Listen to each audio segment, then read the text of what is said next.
My name is Ava Carter. I'm 29 years old. And last spring, I held the keys to my childhood home for the first time in a decade. To anyone else, it was just an old house with peeling paint and creaky floorboards. But to me, it was proof that I'd survived everything this family once tried to erase me with. Growing up, I was the girl who did too much for too little. The one who stayed quiet while my sister Samantha wore the crown, both literally and figuratively. Every family dinner, every school award, every ounce of attention, it belonged to her. And when I finally found something to call mine, this house, they sold it out from under me during a feud that left me outside looking in. But last year, I bought it back. With my own hands, my own paycheck, and every hour of sweat I had left after my agency job. I repainted the door. I fixed the walls. I rebuilt every inch of the life they told me I didn't deserve. And I thought, maybe that was the end of the story. Until the morning Samantha drove by in her matte black SUV, windows tinted, crown decal sparkling on the back, and a look on her face that made one thing clear. She wasn't done with me. I didn't know it then. But that drive-by wasn't just a coincidence. It was a warning. And within 24 hours, I would be standing in the middle of my living room, staring at red paint dripping down my walls, reading a message that said, "Bought respect won't erase your past." Before I tell you how I responded, how I finally broke the silence they raised me in, tell me in the comments, have you ever been made to feel small by the people who should have protected you most? And if you've ever fought to reclaim something that was yours from the start, hit that like button and subscribe. Because this story isn't just about a house. It's about truth. And the day I stopped apologizing for holding it, the metal was warm in my palm like it had been waiting for me. The chipped paint on the porch rail, the creak of the old floorboards inside, even the stubborn front door that needed a hip bump to open. It all felt like some long-lost part of myself had been scooped off the floor and stitched back together. Everyone told me, "Ava, you're doing too much just for an old house." But they didn't know what it meant to reclaim something stolen without words. This wasn't just any house. It had belonged to my grandparents. Before my parents sold it off in a family feud that ended with me out of the picture, and Samantha still wearing the crown. I wasn't trying to prove anything to them. At least that's what I told myself. I just wanted to live in a place that didn't whisper that I'd failed.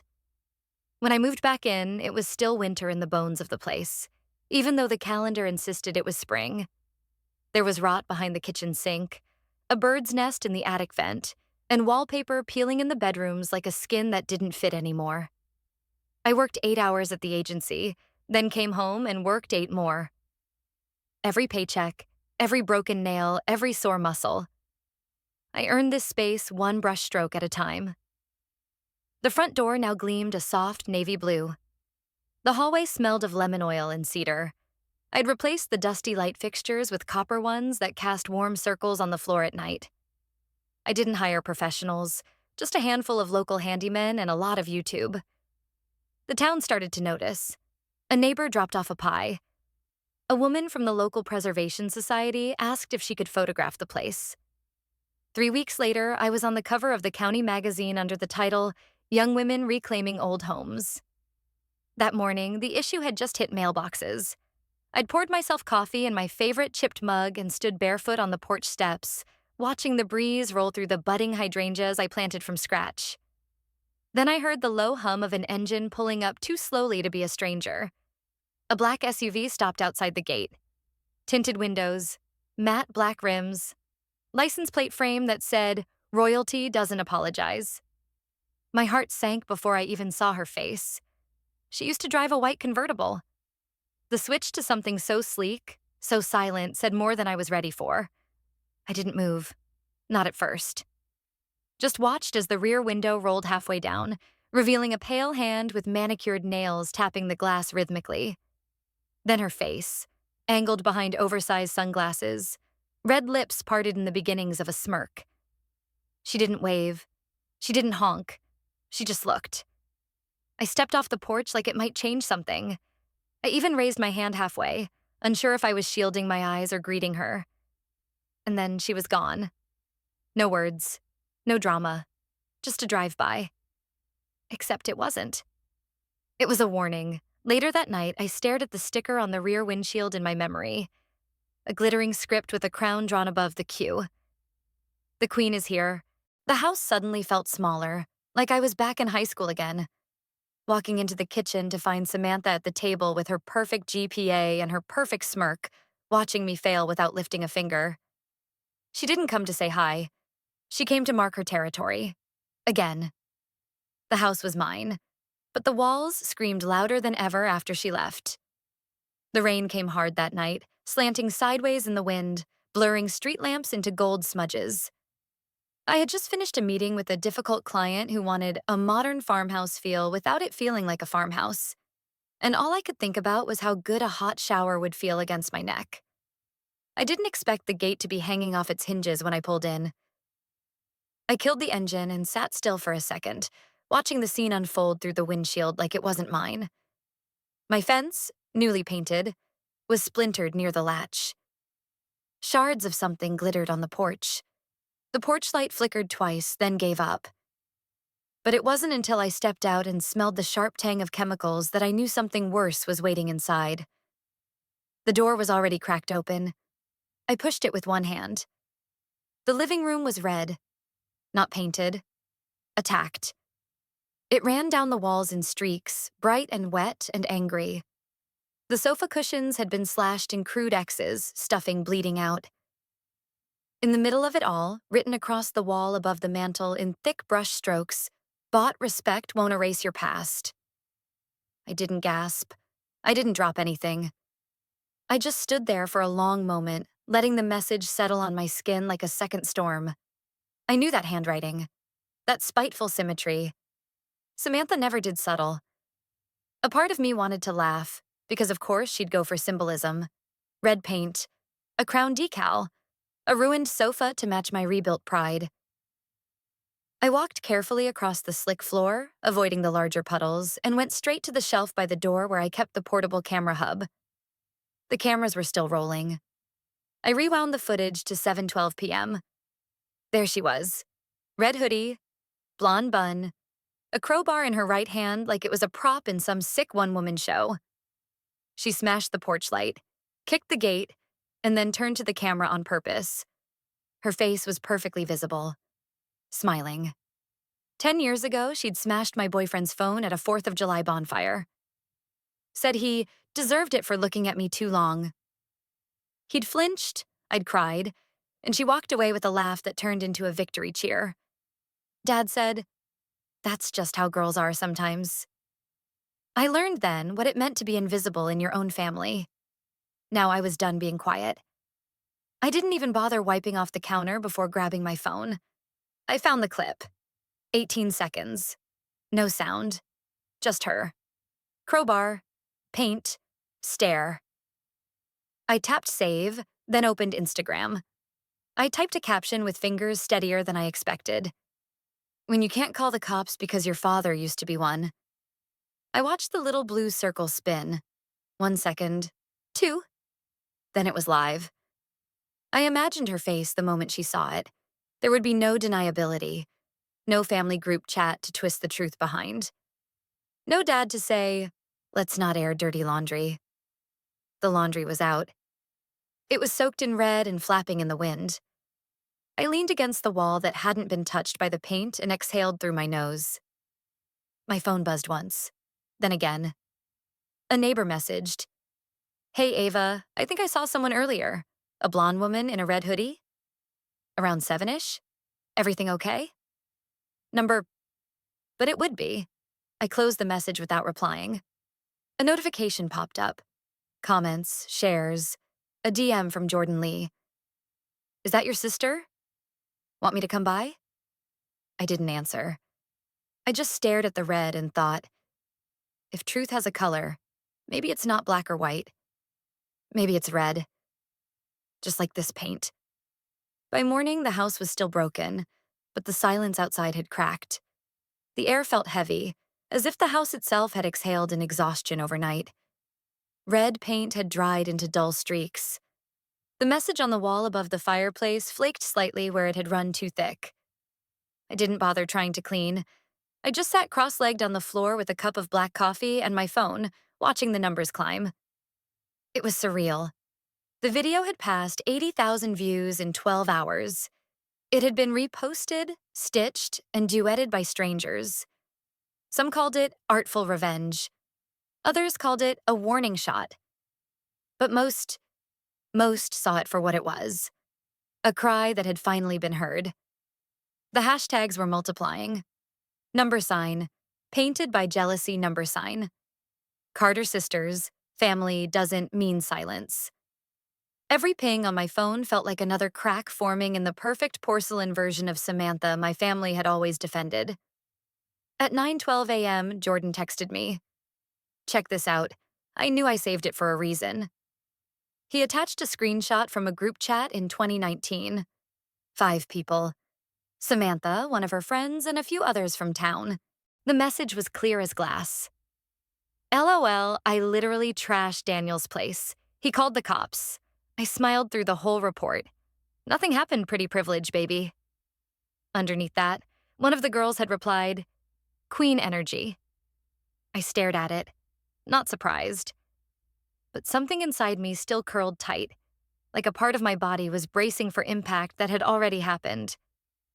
I took a screenshot of Jordan's message, cropped it, reposted it to my Instagram story and TikTok, adding a caption. How many houses does she need to ruin? There was no need to tag her. The internet knew already. Strangers were doing their own sleuthing. A girl named at Sophie June 21st commented under my video, Samantha destroyed my bridal shower in 2021. I have proof. I replied, send it. She did. Photos of a smashed cake, a torn banner, a wine bottle that had been shattered against the fireplace in someone else's living room. The same red hoodie. The same fake innocence in her expression when questioned. And it kept coming. By midday, 3 neighbors had sent me clips from their own security cameras. One showed her yanking at the fence with both hands like she was trying to tear her way into the past. Another caught her laughing to herself after slashing the cushions. I posted them as a carousel, no caption. Let the truth speak in silence. Around 2 p.m., my phone rang. Mom lit up the screen. I let it go to voicemail. I didn't need to hear excuses, not today. Instead, I went back to refreshing, watching, reading. Somewhere in the storm of comments, reposts, and stories, I realized something. This wasn't just about me anymore. It was a current, a movement. People were coming forward. Not because they knew me, but because they recognized the pattern, the pain, the way someone can carve themselves into your life like graffiti and walk away without consequence. Then, at 3:46 p.m., an email arrived. Subject line, this isn't her first time. I've been waiting for someone brave enough. No name, just a Gmail address that looked auto-generated. My hands hovered over the screen. I clicked. What I saw next made my blood run cold, and my resolution hotter than ever. The email came from a name I hadn't heard since high school, but the attachment screamed in present tense, Rachel Nguyen. The last time I saw her, we were 17, both in AP Lit, both invisible in different ways. She used to write essays in longhand, always with a black gel pen, always with perfect posture. Samantha had mocked her for that, for being too neat, too quiet, too unbreakable. I clicked the first attachment. It was a photo, grainy, taken at night. But even through the smoke and the blur, I recognized the collapsed frame of Rachel's childhood home. Flames licking through the porch beams, police tape strung up in front. In the foreground, someone had written in ash on the sidewalk, "Accidents don't write confessions." Below that, Rachel had typed a single line, "She set the fire." I never had the power to say it. Until now. The second attachment was a PDF. A statement, time-stamped, notarized, complete with photos, timelines, even text messages from Samantha's number in 2016. It wasn't just damning. It was buried truth clawing its way to the surface. Rachel wrote, "My parents were scared. Your dad told mine it would ruin both our girls if it got out. So we signed the NDA, but I kept everything." I stared at the screen for a long time, the blue light sharp against the drying paint in the living room. She'd almost burned someone alive, and walked away with a clean record. My hand trembled, but not from fear, from clarity.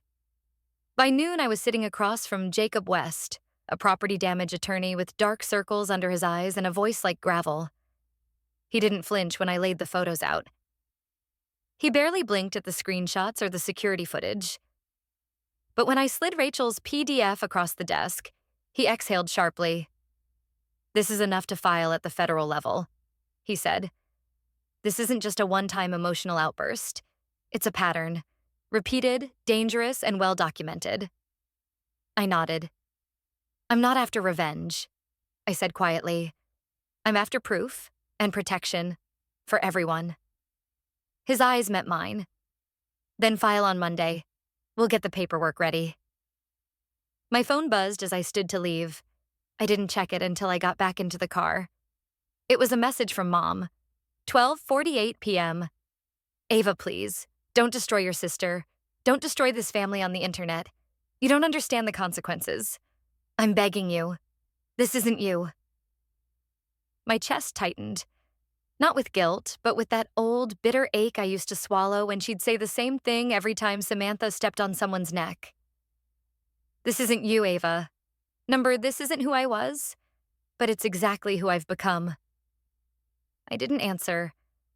Instead, I opened Instagram, found a screenshot of Jacob's formal assessment, a paragraph that read, "In stark legal language, documented history of serial property destruction and aggression.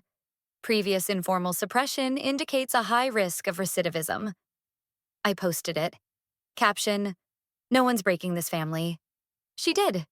Years ago. The post took off instantly. DMs flooded in again. More stories. More Rachel's Nguyens. People were watching, not just for gossip, but for someone to hold the line. Jacob called just before dinner. "Monday morning, we file. That's when the clock starts ticking. Your sister will be formally investigated. And the media? They'll follow the paper trail." I whispered thanks and hung up. I opened the fridge, stared at a bottle of sparkling water, and felt the hum of something inevitable. I scrolled through Instagram, mostly on autopilot, until I saw it. Right there, between sponsored posts and support messages, sat the notification. "Susan Carter has unfollowed you." And just like that, my mother unfollowed me. There's a silence only guilt can't fill, and my family sat in it like royalty. They had chosen a riverside restaurant, one of those upscale places with linen napkins and a view designed to distract from awkward conversations. The kind of place where appearances mattered more than truth. I arrived last on purpose, walking in just as the waiter was clearing the first round of drinks. They were seated exactly as expected. Father, David Carter, still stiff in his posture, shoulders squared like he was at a disciplinary hearing. Mother, Linda, wringing a napkin between her fingers, trying to look like she wasn't falling apart. And Samantha, perfect Samantha, sipping from a wine glass, her lips painted in a nude tone that matched the color of quiet apologies. I said nothing as I sat down at the head of the table. No greetings, no fake hugs. Just the weight of truth, waiting in the messenger bag slung over my shoulder. Father leaned forward. "Ava, I asked for this dinner so we could handle things like a family, internally." His voice was rehearsed, like every warning he'd ever given me not to air dirty laundry outside the house. "I am," I said. "That's why I came." Samantha blinked slowly, already calculating. "I don't know why you're doing this. I have always been jealous of you. You had integrity. People liked you without trying." I stared at her. Not a flicker of surprise. Not even anger. Just a dry, cold awareness of how expertly she performed victimhood. "Jealousy isn't a defense," I said. "You think I meant to hurt anyone?" She whispered, voice trembling just enough to be convincing.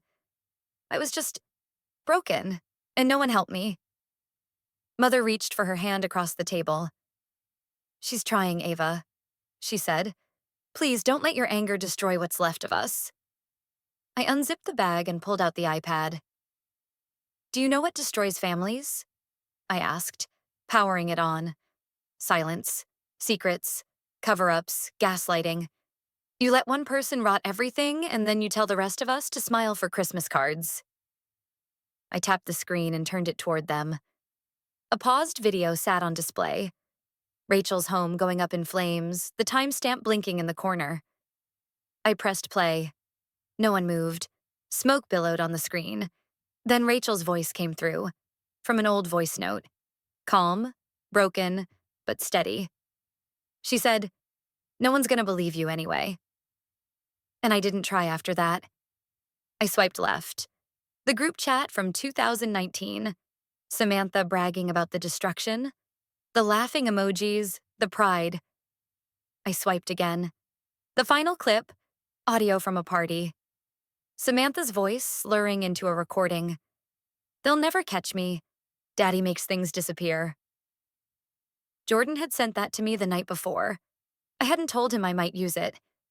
Now I looked across the restaurant and saw him, seated at a table near the back, alone, watching. "Still want to handle it internally?" I asked. Father's jaw clenched, his hands curled into fists against the table. Then he stood, reaching toward the iPad like he might snatch it from the table and end it all in one impulsive motion. I didn't flinch. "Touch it," I said, "and I'll live stream the entire file drop to 200,000 followers. Right now. This table, your faces, all of it."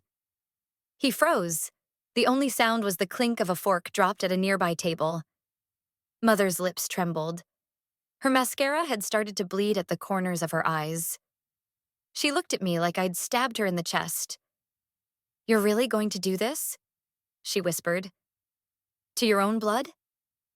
I looked at her, at the woman who'd spent years closing curtains instead of opening her mouth. "I am not an unfilial daughter," I said, voice steady. "I am the ultimate victim of silence." That was when the dam broke. My mother collapsed into sobs. Loud, ungraceful, the kind that turned heads. But this time, I didn't turn away.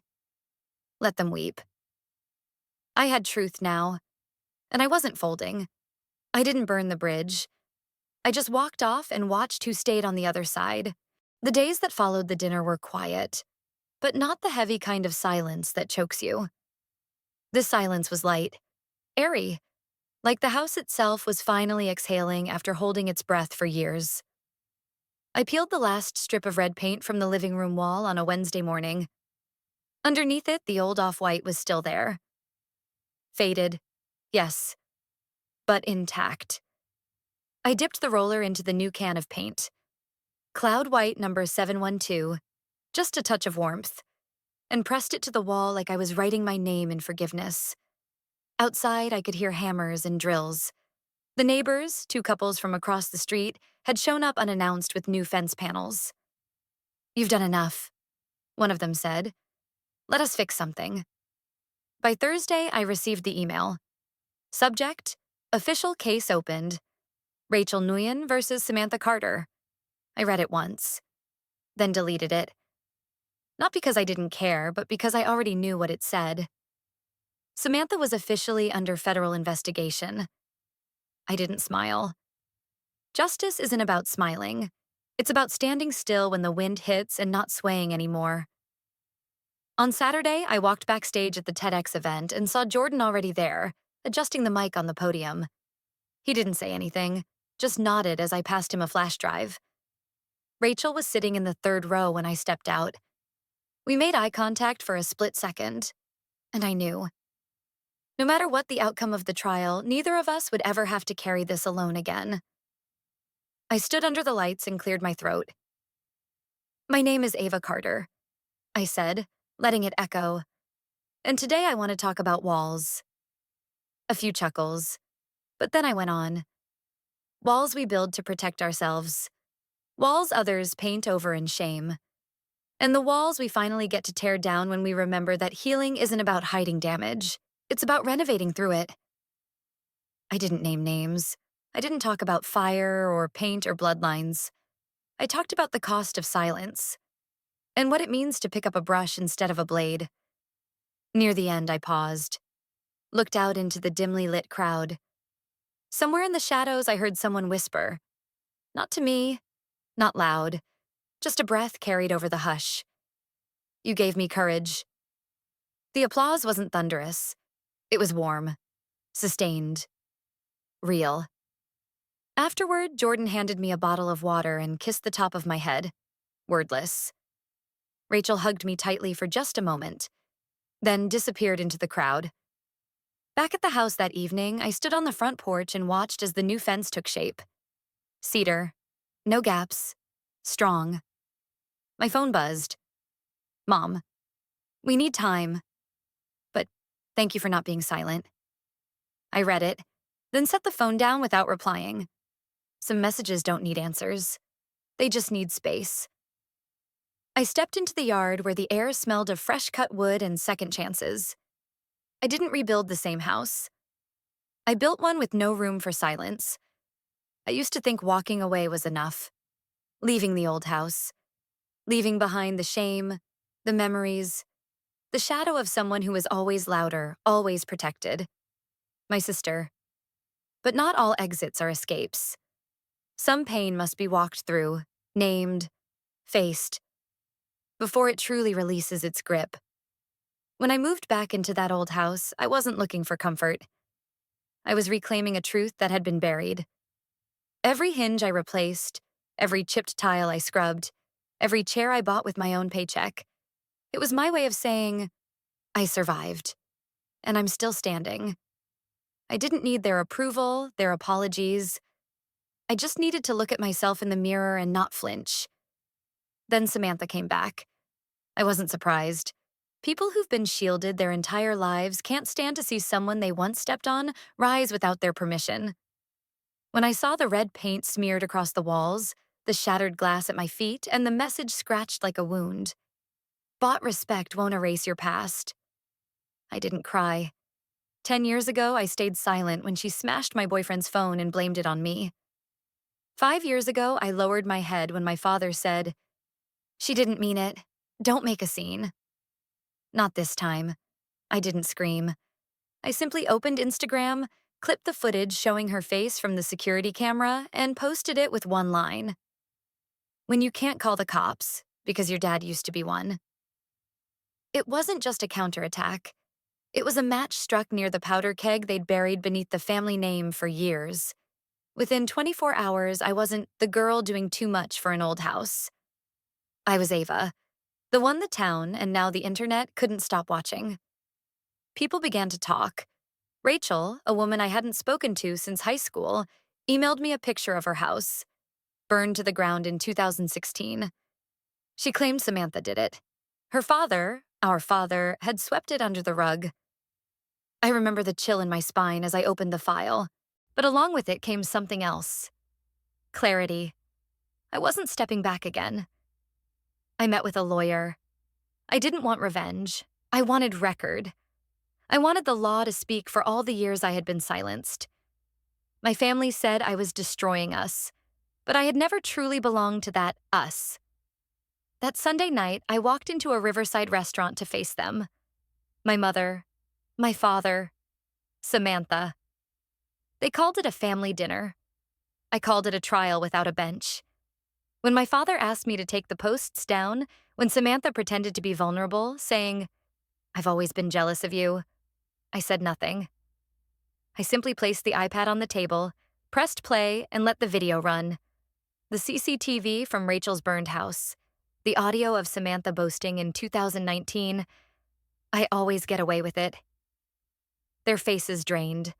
When my father reached for the device, I said calmly, "Touch it, and I'll live stream this to 200,000 people." His hand froze in the air. I walked out of that restaurant feeling lighter than I had in years. Not because I had won, but because I had nothing left to prove to people who never wanted to understand me in the first place. The following week, I spoke at a small TEDx talk titled Redemption Comes in Layers. I didn't name names. I didn't talk about arson or paint or inheritances. I spoke about rebuilding, about what it means to renovate not just a house, but a life, to stop covering up damage and start designing through it. A woman in the back row came up afterward and whispered, "You gave me courage to walk away." I didn't say anything. I just smiled. That's why I did it. The next morning, I received a text from my mother. "We need time, but thank you for not staying silent." I didn't reply. I stepped outside into the yard where the new fence was being built. My neighbors were lifting wooden panels together, hammering side by side. No one asked questions. They just nodded at me. And I nodded back. We understood each other. No words needed. Justice doesn't always come with sirens. Sometimes it arrives quietly. Through a single act of courage, a truth posted in daylight, a woman who refused to stay silent any longer. When truth rises, lies no longer have a seat at the table. And sometimes, all it takes is a match, a voice, and the refusal to bow. Ever again. If this story resonated with you, if you've ever been told to stay quiet, to shrink yourself, or to protect a family image that never protected you, then let this be your reminder. You don't owe anyone your silence. You don't have to stay small to keep the peace. And sometimes, the most powerful thing you can do is simply to tell the truth and let it stand. If you've ever lived through something like this, drop a comment below. Share your story, because trust me, there's someone out there right now, waiting to know they're not alone. And if you want to hear more real stories about family, healing, and what it takes to reclaim your voice, hit like, subscribe, and I'll see you in the next one.